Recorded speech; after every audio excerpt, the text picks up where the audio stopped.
Olá pessoal, tudo bem com vocês? Então, continuando o nosso conteúdo sobre produtos químicos, hoje nós vamos falar dos equipamentos de proteção individual e equipamentos de proteção coletiva.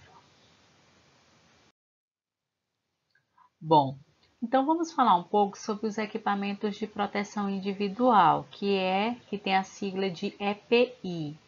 Então, um equipamento de proteção individual é todo dispositivo ou produto de uso individual utilizado pelo trabalhador, seja ele em qualquer ambiente, não só dentro de laboratório, destinado à proteção de riscos suscetíveis de ameaçar a segurança e a saúde no trabalho. Então, considera-se um equipamento de proteção individual todo dispositivo de uso individual, então destinado a proteger a saúde e a integridade física do trabalhador, não sendo adequado o seu uso coletivo por questões de segurança e higiene, como por exemplo, nós podemos observar que máscara é um equipamento de proteção individual, então você não vai fornecer ela para outras pessoas.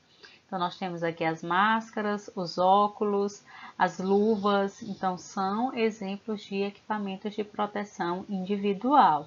O jaleco no nosso laboratório, por exemplo, também é um equipamento de proteção individual. As toucas. Então, os tipos de equipamentos utilizados, de equipamento de proteção individual, eles podem variar dependendo do tipo de atividade ou de riscos que poderão ameaçar a segurança e a saúde do trabalhador e da parte do corpo que se pretende proteger. Então, no nosso caso, dentro do laboratório, nós precisamos proteger todo o nosso corpo, então nós vamos sempre utilizar um jaleco, que é um equipamento de proteção individual. As nossas mãos, então nós vamos utilizar as luvas, vamos utilizar esses jalecos, eles têm que ser com mangas longas, e vamos utilizar, por exemplo, sapatos fechados também, para proteger o nosso corpo. Então, nós temos aqui alguns exemplos de equipamentos de proteção individual. Então, proteção auditiva, que são aqueles abafadores, né, de ruídos ou protetores auriculares. Nós temos proteção respiratória, nós temos as máscaras e filtros. Proteção visual e facial, nós temos os óculos e viseiras. Já com relação à proteção da cabeça, nós temos os capacetes, nós também temos as toucas, no nosso caso, para laboratório. Proteção de mãos e braços, nós temos as luvas e os mangotes, então muito utilizadas as luvas no laboratório. Proteção de pernas e pés, então utilização de sapatos fechados, de botas e botinas. Proteção contra quedas, então alguns serviços, algum tipo de trabalho precisa da utilização de cintos de segurança, por exemplo. Então, aqui nós temos alguns exemplos de equipamentos de proteção individual. Então, no nosso caso, um equipamento de proteção individual que deve ser utilizado sempre. Então, nunca se deve entrar dentro de um laboratório para fazer qualquer tipo de experimento sem um jaleco, sem um sapato fechado. Então, dependendo do tipo de experimento, nós podemos utilizar luvas, toucas. Então, aqui nós temos alguns exemplos de máscaras com filtros, de luvas, de protetores, né, de orelha. Nós temos aqui óculos, capacetes. Então, as luvas que nós utilizamos dentro do laboratório, as luvas descartáveis, elas são um equipamento de proteção individual. Então, elas servem para a manipulação de materiais potencialmente infectados, né? Conhecido como luvas de procedimento, que são de látex, né, que é borracha natural, ou de um material sintético, como o vinil, né? E o jaleco que nós utilizamos, ele tem que ser de algodão. Nós também temos outros tipos de equipamento agora relacionados à proteção coletiva, que é chamado de EPC. equipamento de proteção coletiva. Então, em qualquer ambiente onde há riscos de acidentes, pequenos ou não, uma das primeiras preocupações que o usuário ele deve ter é procurar a localização exata e conhecer detalhes do funcionamento dos equipamentos de proteção coletiva lá disponíveis. Então, nós temos que os equipamentos de proteção coletiva dizem respeito ao coletivo, então, devendo proteger todos que estejam naquele ambiente, todos os trabalhadores que estão expostos a um determinado risco. Então, aqui como exemplos de equipamentos de proteção coletivo, nós temos aqui a capela. Né? A capela ela é bastante utilizada no laboratório de química, de saneamento, quando você está trabalhando com algum produto químico ou algum reagente químico que ele exale vapores, principalmente gases tóxicos. Então, dentro dessa capela aqui tem um sistema de exaustão que vai pegar esses gases, né, que estão dentro do laboratório e jogar para fora. Então, é um equipamento, né, que é muito utilizado dentro do laboratório. Nós temos também aqui é outro exemplo ó, de capela nessa figura. Outro equipamento de proteção coletiva são os extintores de incêndio, que você sempre deve saber onde é que estão os extintores de incêndio e como manuseá-los. Nós temos aqui a porta corta-fogo. Então, essa porta, todo laboratório ela precisa ter esse tipo de porta. Nós temos aqui o chuveiro e lava-óleos, né? Qualquer acidente que se tenha e precise de água, por exemplo, utiliza-se esse equipamento. Então, nós temos aqui as sinalizações também, que são bastante importantes, principalmente para a prevenção de algum acidente, né?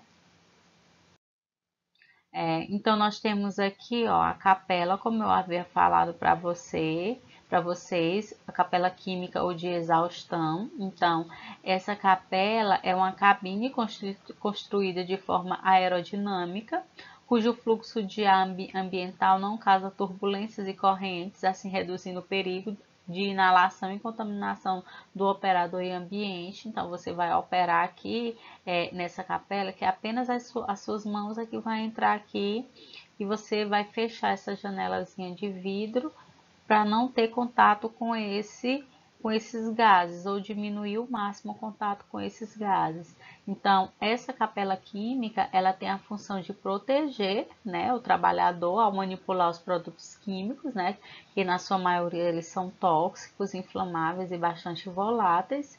Então, as capelas de exaustão, elas têm essa função de proteger os profissionais que estejam manipulando essas substâncias químicas que vão liberar esses vapores tóxicos e irritantes. Então, essa aqui é um equipamento de proteção coletiva, a capela química ou de exaustão. Um outro equipamento de proteção coletiva que nós temos é o chuveiro de emergência e lava-óleos. Então, ele é um equipamento utilizado no caso de acidentes na mucosa ocular. Então, o jato de água, aqui ó, nós temos aqui um exemplo desse chuveiro de emergência e lava-óleos. Então, aqui você vai puxar, né, vai sair água aqui. Caso tenha acontecido algum acidente, o produto químico tenha derramado no seu corpo. E essa parte aqui é o lava-óleos, em que você vai aqui nesse sistemazinho aqui, vai liberar a água para lavar seus olhos, né? Caso tenha ocorrido algum derramamento de material nos olhos. Então, eles devem ser lavados por no mínimo 15 minutos aqui nesse lava-óleos. Então, esse lava-óleos vai justamente funcionar para a remoção da substância que possa reduzindo o dano ao indivíduo. Então, o chuveiro ele tem aproximadamente 30 centímetros de diâmetro, né? Ele é acionado por alavancas de mão e cotovelos. Então, nós temos aqui, ó, alavancas de mãos e cotovelos e deve estar localizado em local de fácil acesso. Então, geralmente, perto da entrada do laboratório é se colocado esse tipo de equipamento. Então, lava-óleos é um dispositivo formado por dois pequenos chuveiros de média pressão acoplados. Então, nós temos aqui dois pequenos chuveiros, né, a essa bacia metálica, cujo ângulo permite o direcionamento correto do jato de água nos seus óleos. Então, pode fazer parte do chuveiro de emergência ou ser do tipo frasco de lavagem ocular ou à parte. Outro equipamento de proteção coletiva diz respeito aos primeiros socorros, né? Então, nós temos aqui que é uma caixa, onde vai ter alguns instrumentos que você possa servir, né? Que você possa utilizar em caso de alguma emergência. Então, eles devem ser ministrados o máximo próximo possível do momento do acidente, sendo que, dependendo da gravidade, o acidentado ele deverá ser encaminhado ao hospital mais próximo e imediatamente. Outro equipamento de proteção coletiva, nós temos os extintores. Então, para cada tipo de chama, há um tipo de extintor recomendado. Tem o prazo de validade, a logomarca deve ser credenciada de acordo com o Inmetro, deve ter um lacre de segurança. Então, todos devem passar por um treinamento para a utilização desses extintores. Então, eles devem ser utilizados ao ser detectado algum foco de incêndio. Então, é muito importante, e observe, entretanto, que há diferentes tipos de extintores de incêndio para diferentes origens de foco de fogo. Então, com relação às práticas seguras no laboratório, então nenhum trabalho é tão importante e tão urgente que não possa ser planejado com segurança. Então, todo trabalho em laboratório ele deve ter um planejamento, justamente para evitar algum tipo de acidente. Bom, os riscos químicos, eles podem ser provocados, né, eles são provocados por reagentes químicos, por produtos químicos, e esses produtos, eles podem penetrar, né, no seu corpo, de acordo com algumas vias de penetração no organismo. Então, essas vias, elas podem ser através da via respiratória, por inalação, através da via dérmica, né, na pele, por absorção, pela via ocular, né, pelos olhos, e pela via digestiva, no caso, a ingestão. Então, por contaminantes químicos, entende-se que todos os agentes químicos presentes no local de trabalho são suscetíveis de provocar efeitos adversos, ou seja, algum tipo de doenças nos profissionais ou acidentes de trabalho. Em qualquer atividade onde se utilize ou onde os trabalhadores possam estar expostos a agentes químicos perigosos, poderá haver risco para a saúde. Então, as principais vias de penetração no organismo humano são essas que eu mencionei anteriormente: via respiratória, via dérmica, via ocular e a via digestiva. Em relação à via cutânea, então, as substâncias que podem penetrar no organismo através da pele, que é por absorção, por isso é fundamental, por exemplo, a utilização de luvas no laboratório. Então, pode causar irritação na pele, né? Pode ser provocada por uma série de substâncias químicas e é caracterizada pelo avermelhamento, inchaço ou coceira, que geralmente elas diminuem depois que termina a exposição. Um outro tipo de vias de penetração é pela via respiratória. Então, a maior parte das substâncias entram no organismo através do sistema respiratório.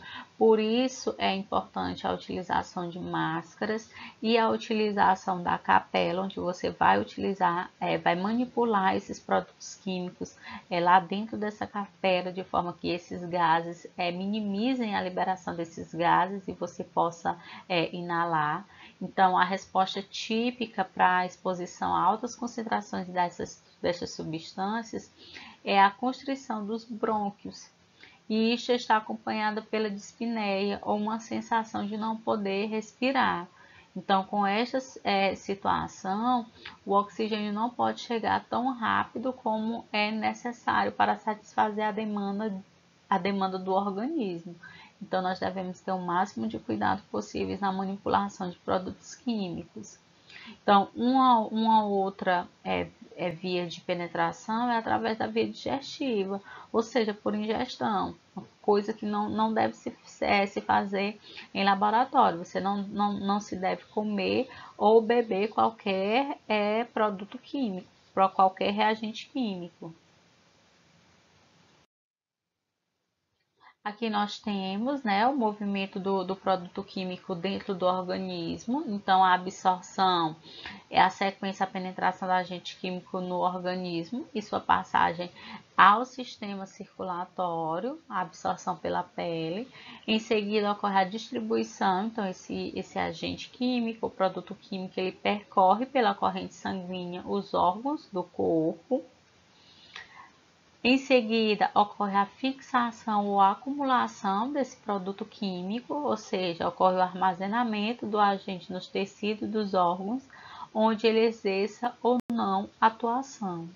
E por último, ocorre o processo de eliminação, que vai ser a saída desse reagente químico do organismo. Então, essas foram algumas referências utilizadas que vocês podem estar pesquisando e utilizando. Como informações importantes que eu sempre deixo no final da aula, assistam às videoaulas, leiam material didático, participem dos fóruns de discussões e respondam à atividade avaliativa. Então, o conteúdo da próxima aula vai ser classificação das substâncias químicas. Qualquer dúvida que vocês tiverem, vocês podem estar entrando em contato comigo através do e-mail, através do grupo de WhatsApp, através dos fóruns de discussões. Então, bons estudos e até a próxima aula.